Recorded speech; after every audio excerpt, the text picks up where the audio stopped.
all the work of making a quilt and you've poured yourself into all the little decisions that go with it along the way, sometimes when you near the end, it's a temptation to just finish quickly and be done with it. But a beautifully executed binding is a really nice way to finish off your quilt with a flourish. A binding application is not a difficult thing to learn, but there are a few little tips and tricks that will help you to be successful and help your binding to look as beautiful as the rest of your quilt. So let's begin with this little quilt. This is if you had finished quilting your project and you were all ready to trim it so that you could apply the binding. You want to use a rotary mat. You want to use a good ruler, and the longer the ruler is, the better, usually. And you're just going to square up the quilt. Usually the lines of piecing will help you line up. You can line those up with the lines on the ruler. And so you just want to sort of give it a good look over and make sure that everything is lining up the way you want, and then you're going to trim that first side off. So you're going to trim through all 3 layers and get that whole side trimmed off. And then sometimes you have to pull back a little bit so that you have space to finish. And just get everything lined up again. And there you go. So now you've established a straight edge here by aligning the ruler lines with the piecing lines. And you want to do the second edge. And you're going to do that by using one of these lines that go horizontally along the edge of the quilt. And that will give you a straight edge over here on the left.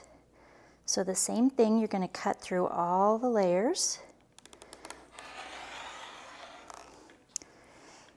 And in the same way, you'll cut all the way around the little quilt. So once your quilt is all trimmed up, it's time to prepare your binding.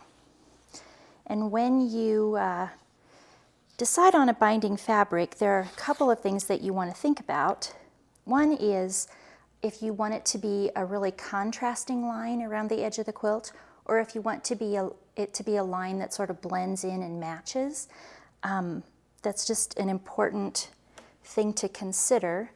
And also, you want to think about how busy of a fabric that you're choosing. A fabric like this, made into a binding, would be a really busy and active edge, and it would add another whole design element to the quilt. So you want to think about those things, just blending or contrasting. Those are the basic ideas. And binding can be cut either lengthwise or crosswise. When you're cutting borders for a quilt, if it's possible, you can cut the binding lengthwise, which means along the selvage, the finished edge, because there's a little bit less stretch to the lengthwise grain of the fabric. So sometimes it's possible to do that, but more often than not, you'll be cutting the binding crosswise. And so that's what I'll be showing you here. So I want to use the selvage of the fabric and one of the lines on the ruler to establish a straight line. So we'll establish that and we'll make this first cut. And I have the advantage of being able to cut with the rotary cutter using either hand. Most people have a little bit of trouble with that, but if you can learn how to cut with both hands, you will save yourself a lot of time and energy. So I would recommend giving that a try. You're going to cut binding strips. Our standard at Quiltmaker is 2 1/4 inches wide. So you cut your binding strips, and once you have all those cut, you will join them end to end with a diagonal seam. And I'm going to show you how that is done. I'm using 2 different fabrics here just so that it'll be more visible for you. You want to lay these 2 strips at their ends with right sides together, and you want to lay them at a right angle, just like so. I usually just eyeball the right angle, but if you're not comfortable with that, you can use a small ruler here just to make sure that you have a right angle. Sometimes when you first do this, it can be difficult to know if you should sew from here to here or from here to here. And the way to remember is that you're going to always sew from a corner that has a short end and a long end to another corner that has a short end and a long end. You don't want to sew from the two shorts to the two longs. That will not get you where you want to be. So you're going to sew from this intersection down across here to this intersection. And I usually use one pin, and I try to use a very fine pin so it doesn't cause a big bump when I sew over it. If your machine is marked appropriately, you can use the marking on your machine to guide your sewing. If your machine is not marked, sometimes it's a good idea to mark the sewing line. So you're going to go from one intersection down to the other intersection. And then you'll go to the sewing machine and you'll sew on this line. And after you've done that, this is what you'll have. The next thing you want to do, you can either do it with the rotary cutter or with the scissors, is you want to trim these triangles off. So 1/4 of an inch is a good guideline to leave behind as a seam allowance. So I'm just going to trim those off, and those get thrown away. And then you can see that I have this nice diagonal seam. Now the next step to preparing the binding after you sew the diagonal seams to join all the strips together is a little pressing step. And you want to treat your binding a little bit carefully here because it will be better if it's not all stretched out when you get ready to apply it to the quilt. So I have a cute little iron here that we'll use, and I press my seam, my diagonal seam, to the side. But I know there are some people who press these seams open, and I think it's one of those things that's just a matter of personal preference. Pressing it open does distribute the fullness a little bit more along that edge, but pressing it to the side works fine for me. So you're going to do that to all the seams of the binding, and then you're going to press the binding in half, like so, along its entire length. And wrong sides together for this part, and you just want to be sort of gentle with it so you don't stretch it out, and you want to put a nice crease in the binding like so. So then you're ready to go to the sewing machine and add this to the edges of your trimmed quilt. So I've brought my trimmed quilt to the machine along with my prepared binding, and at this point I'm going to sew the binding to the front of the quilt. And I want to start in the middle of a side, somewhere like this. I really don't want to start at a corner. So you want to plan to start in the middle of a side, and you want to think ahead a little bit. Here you see that we have the diagonal seam that we made earlier, and you really don't want that diagonal seam to fall on this corner. So you just want to plan ahead a little bit, kind of back yourself into this, place it a little bit away from that corner, and then go back here where you're going to start, and you'll know that that won't be hitting on your corner. And on a large quilt, I would do this all the way around the quilt to make sure that I wasn't going to hit any corners dead on. So you want to give yourself a tail of maybe 6 or 8 inches, and you want to give yourself some space right in here to work of maybe 6 inches. You'll need that space later when it's time to join the ends of the binding. And I'm going to sew with a 1/4 inch seam, starting here in the middle of a side, all the way down to this corner but I want to stop sewing about 1/4 of an inch before I come to the corner. So I'm going to mark that with a pin because that will be covered up by the binding, and I'm going to let that pin extend out like this so that I still have a visual indicator when the binding is laying there. I've set up the machine with a walking foot, which is a specialty foot that allows the bulkiness of the quilted quilt to feed through the machine evenly so you don't get any puckers or tucks.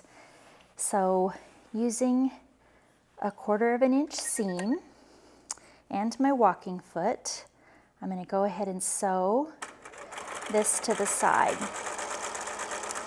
If you have never invested in a walking foot, it's a tool that you won't want to be without because it's useful definitely for binding, but also for a lot of other tasks that you'll do. So I'm going to slow down as I approach that corner, and I'm going to put my needle down right on top of that pin.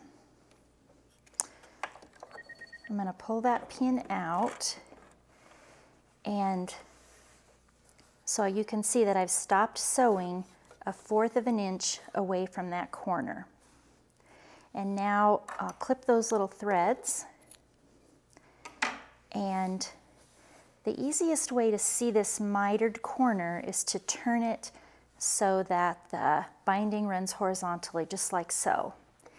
And this is the simplest little technique, and yet it makes the nicest mitered corner.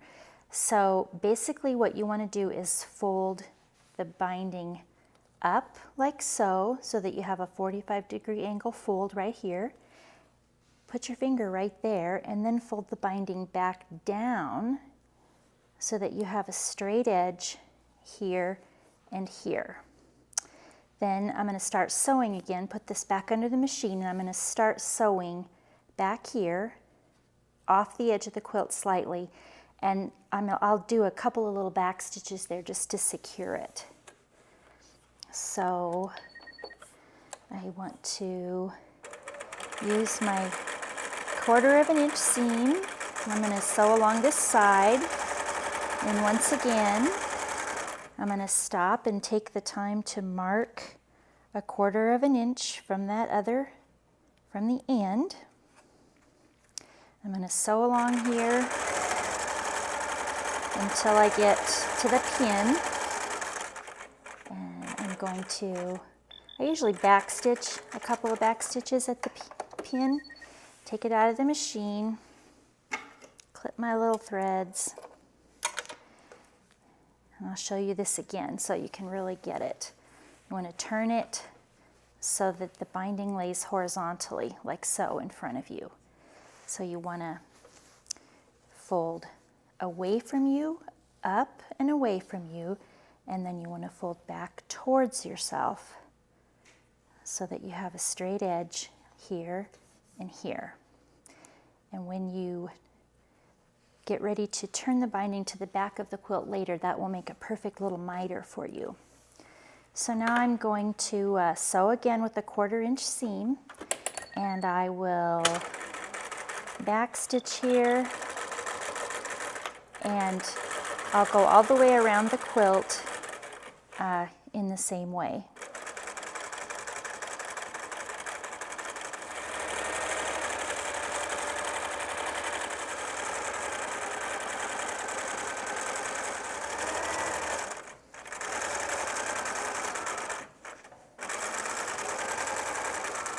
So I traveled all the way around the quilt, now attaching my binding to the quilt front, and I want to stop sewing when I have some room. Remember we talked earlier about leaving yourself some room to work. So I usually leave about 6 or 8 inches to work. You'll be glad you have that space. And I have a tail on each end, and at this point I can go ahead and don't cut too closely, but back here a little ways, and then you can get rid of that excess. So you know you have plenty, but you don't have a lot that's getting in your way. And now you're going to create a little place, a little marker for yourself you want to get everything nice and flat, and fold this binding together so that it just meets, just like that. Head to head, folded back, and then you're going to take a nice sharp scissor and you're going to make a little snip right inside there, about 1/8 of an inch in. So that little snip, you can see, gives me a benchmark, a place from which I can begin my sewing. Now this part is a little tricky the first couple of times you do it, but it's a really good method because you sew and can test the fit before you cut the ends of the binding off. And I think that's a much safer way to join the ends than it would be if you clipped them off and then realized, oh, it's 1/2 an inch too short. So the tail on the right gets unfolded, opened up, and it goes away from you, upward and away from you. And the tail on the left gets unfolded and it comes across toward the right. And you look for those little snips. Here's one, here's the other one, and those are going to get matched up, just like so. And this is where you will really appreciate the fact that you left yourself some space to work. So you want to get this all lined up real nice. You want to get those little snips just perfect. I'm going to get this at a 45-degree angle, and you're going to sew from up here down across to here.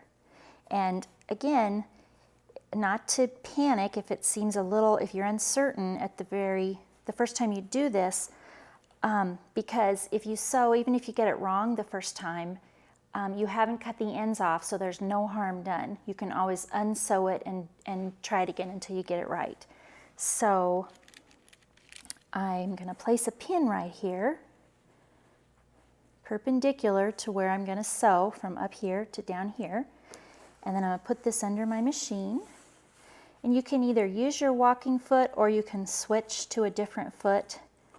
That part's totally up to you. It's really helpful at this point if you have a line marked on your machine straight out from the needle toward yourself, because that's how you can sew a perfect 45-degree angle without marking. Of course, you can always mark it too if that's easier for you. So I've sewn that 45-degree angle. Now before I cut anything off, I'm going to test this. And so I just make sure, did I do that correctly? Does that fit? And yes, it does. So now I can take the plunge, cut off my tails, leaving about a 1/4 of an inch seam allowance. So now you see that we have a really nice fit. And I would take this to the iron, give it a nice little press, kind of gently, and then I'm going to finish sewing the binding to the quilt front, starting here and ending here, so that I've attached the binding to the quilt all the way around. And then I'll be ready for the next step.